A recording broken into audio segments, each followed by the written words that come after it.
everyone, you are most welcome to my channel Legal Ink. और इस video में हम बात करेंगे एच.एल.ए. हार्ट की book the concept of law की।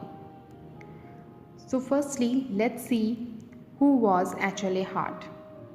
हर्बर्ट लियोनेल एडोल्फस हार्ट इनका पूरा नाम था। H L A. Hart British legal philosopher थे जिनका जन्म 1907 यूके में हुआ। हार्ट ने 1932 से 1940 तक प्रैक्टिस की। इसके बाद सेकेंड वर्ल्ड वॉर के टाइम उन्होंने ब्रिटिश मिलिट्री इंटेलिजेंस के साथ काम किया एंड आफ्टर दैट वो ऑक्सफोर्ड में फ़िलॉसफी के प्रोफेसर बने और 1952 में हार्ट ऑक्सफोर्ड यूनिवर्सिटी में ही ज्यूरिस्प्रूडेंस के प्रोफेसर बने और उन्होंने अपनी famous book the concept of law जो 1961 में पब्लिश हुई वो 1952 में लिखी थी and he died in 1992 at the age of 85। तो चलिए बात करते हैं इनकी book the concept of law की। द कंसेप्ट ऑफ लॉ में हार्ट ने बेसिकली ऑस्टिन की कमांड थ्योरी को क्रिटिसाइज़ किया है और हार्ट का कहना है कि लॉ सिर्फ सॉवरेन की कमांड नहीं है। इनफैक्ट लॉज आर रूल्स जिन्हें सोसाइटी में एक्सेप्ट किया जा सके और इन्हीं फंडामेंटल रूल से सोसाइटी में लीगल सिस्टम तैयार होता है। So according to Hart law is equal to a legal system. So law is a system of rules और हार्ट ने कमांड, कोवर्जन, हैबिचुअल ओबीडियंस जो ऑस्टिन की थ्योरी में जिन्हें प्रायोरिटी दी गई थी उनको कमतर आका है। तो हार्ट ने अपनी book the concept of law में प्राइमरीली 3 चीज़ों के साथ डील किया है। The first is how could laws be distinguished by orders back by threads. तो इस पार्ट में हार्ट ने लॉ के नॉन ऑप्शनल या ऑब्लिगेटरी बिहेवियर की बात की है और लॉज या कमांड और ऑर्डर्स बैक्ड बाय थ्रेट में डिफरेंस समझाया है by giving an example of gunman. Second is how do we distinguish between legal rules and moral rules. तो इस पार्ट में हार्ट ने लॉ और मोरालिटी में डिफरेंस करने की कोशिश की है। जैसे किलिंग और थेफ्ट के लॉज में मोरालिटी भी है या नेचुरल जस्टिस की जब हम बात करते हैं तो उसमें भी मोरालिटी वर्क करती है। तो लॉ और मोरालिटी में काफ़ी कॉमननेस है और हार्ट ने इन्हीं डिफरेंसेस को बताया है। The third is what actually are rules and how they differ from habits and customs. तो रूल्स एग्जैक्टली क्या है, हैबिट्स और कस्टम से रूल कैसे अलग हैं और वो कौन कौन से एलिमेंट्स हैं जो रूल को ऑब्लिगेटरी बनाते हैं, यही सब चीज़ें हार्ट ने इस पोर्शन में एक्सप्लेन की हैं। तो इस वीडियो में हम सिर्फ क्वेश्चन 1 के साथ डील करेंगे। ये सेकंड चैप्टर है हार्ट की बुक का लॉज, कमांड एंड ऑर्डर्स और इस चैप्टर में लॉ और ऑर्डर्स बैक बाय थ्रेफ्ट में डिफरेंस बताया है हार्ट ने। So heart talks about variety of imperatives. So heart के अकॉर्डिंग आदेश 2 तरह के होते हैं, एक वो जो किसी पनिशमेंट या ईविल के डर से पूरे किए जाते हैं और दूसरे वो जो सोसाइटी पर जिम्मेदारी डालते हैं। तो इस डिफरेंस को समझाने के लिए हार्ट ने गनमैन का एग्जाम्पल दिया है अपनी इस बुक में। अकॉर्डिंग टू हार्ट जब एक डकैत बैंक क्लर्क से गन पॉइंट पर कैश की डिमांड करता है तो गनमैन भी यहाँ क्लर्क को ऑर्डर दे रहा है और गनमैन के पास पावर भी है क्योंकि उसके हाथ में पिस्टल है क्लर्क को ऑर्डर देने की। लेकिन क्या हम गनमैन के ऑर्डर को लॉ कहेंगे? नहीं कहेंगे।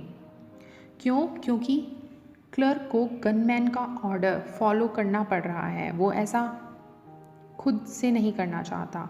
दैट मीन्स क्लर्क की ड्यूटी या ऑब्लिगेशन नहीं है गनमैन को कैश देने की या उसके ऑर्डर को मानने की, लेकिन लॉ हमेशा लोगों के ऊपर एक ऑब्लिगेशन या ड्यूटी क्रिएट करता है जिससे वो लॉ को फॉलो करने के लिए अधीन हो जाते हैं।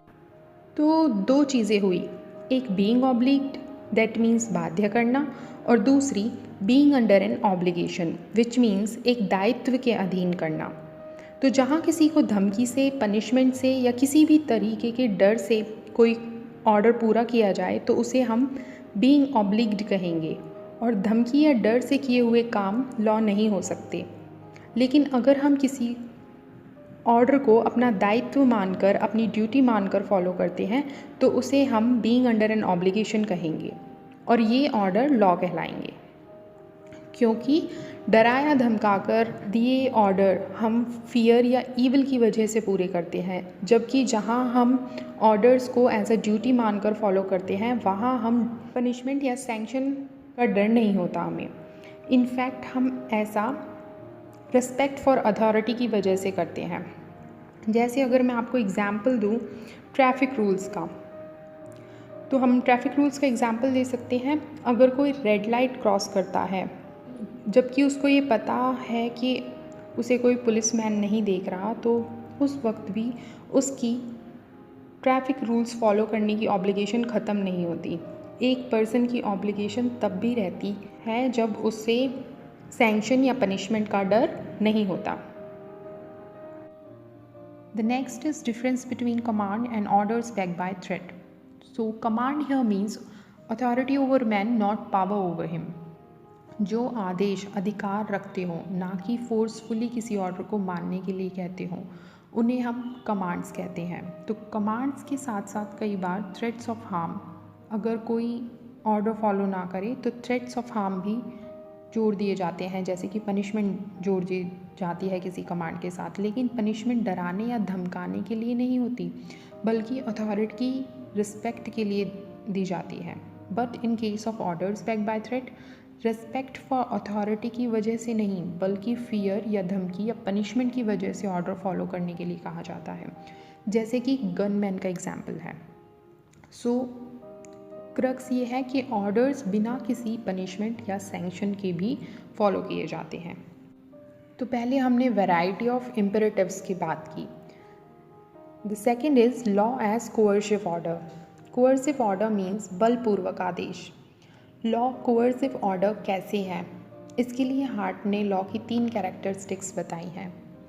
फर्स्ट कैरेक्टरिस्टिक है generality. Generality means law general in nature होता है। हर पर्टिकुलर इंडिविजुअल के लिए लॉ ना ही बनाया जा सकता है और ना ही उसे अप्लाई किया जा सकता है। क्यों? क्योंकि कोई भी लॉ 100% ओबे नहीं किया जा सकता, उसे कोई ना कोई डिसोबे कर ही देता है। अब जनरलिटी का अगर मैं आपको एग्जांपल दूँ तो क्रिमिनल लॉ है, जिसमें टाइप ऑफ कंडक्ट भी जनरल इन नेचर होता है और criminal law general class of people पर अप्लाई होता है। तो हार्ट का कहना है कि लॉ बनाने के लिए गनमैन थ्योरी की तरह कमांडर और ओबेयर का फेस टू फेस होना ज़रूरी नहीं है। लोग लॉ से सिर्फ वाकिफ़ होने चाहिए। That is making law means ordering people to do this. Second characteristic है परसिस्टेंट कैरेक्टरिस्टिक ऑफ लॉ। तो गनमैन एग्जाम्पल में क्लर्क के ऊपर डकैत की सुपरियॉरिटी सिर्फ कुछ वक्त की है, टेम्परेरी है, एक स्टैंडिंग ऑर्डर नहीं है, परमानेंसी नहीं है गनमैन ऑर्डर में। लेकिन ऐसे ऑर्डर जो टाइम आफ्टर टाइम फॉलो किए जाते हैं वही लॉ होते हैं। The third is general habit of obedience. तो हार्ट ने अभी तक ऑर्डर्स और कमांड्स की बात की, लेकिन उन लॉज का क्या जो पावर कन्फरिंग होते हैं, जैसे कि कॉन्ट्रैक्ट है, विल मेकिंग है। तो हार्ट ने ये बताया है कि किस तरीके से power conferring laws orders backed by threat में अप्लाई किए जाएं। एज वेल एज हार्ट ने यहाँ ऑस्टिन की कमांड आर हैबिचुअली ओबेड वाली स्टेटमेंट को क्रिटिसाइज़ किया है। हार्ट ने रूल्स और हैबिट में डिफरेंस बताया है and according to heart rule right, duty and power confer करते हैं, लेकिन हैबिट्स कोई राइट, ड्यूटी या पावर कन्फर नहीं करती। रूल्स को अगर कोई फॉलो नहीं करता तो वो एक रॉन्ग माना जाता है, लेकिन हैबिट को फॉलो ना करने से किसी को कोई फ़र्क नहीं पड़ता। Third is rule internal aspect है और हैबिट्स एक्सटर्नल आस्पेक्ट है। Internal aspect here means application of mind. तो इंटरनल आस्पेक्ट का मतलब है जब कोई सिटीज़न एक लीगल सिस्टम में रहता है और उसे कंट्री के लॉज की जानकारी है, तो सिटीज़न अंडर एन ऑब्लिगेशन है उन रूल्स को फॉलो करने के लिए। सिटीज़न के ऊपर एक दायित्व है कि वो उन लॉज को फॉलो करे। इसीलिए ignorance to law is no excuse का लॉ बनाया गया है।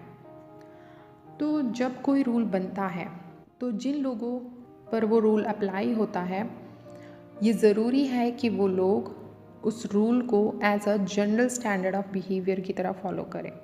यही है इंटरनल आस्पेक्ट का meaning in the concept of law of heart. And this is all for this video. Next video में बाकी के पार्ट डिस्कस करेंगे, और अगर आपको वीडियो हेल्पफुल लगी हो और आपको ऐसी और वीडियोस देखनी हो तो चैनल को प्लीज़ सब्सक्राइब करें। And till then, study hard, take care, bye bye.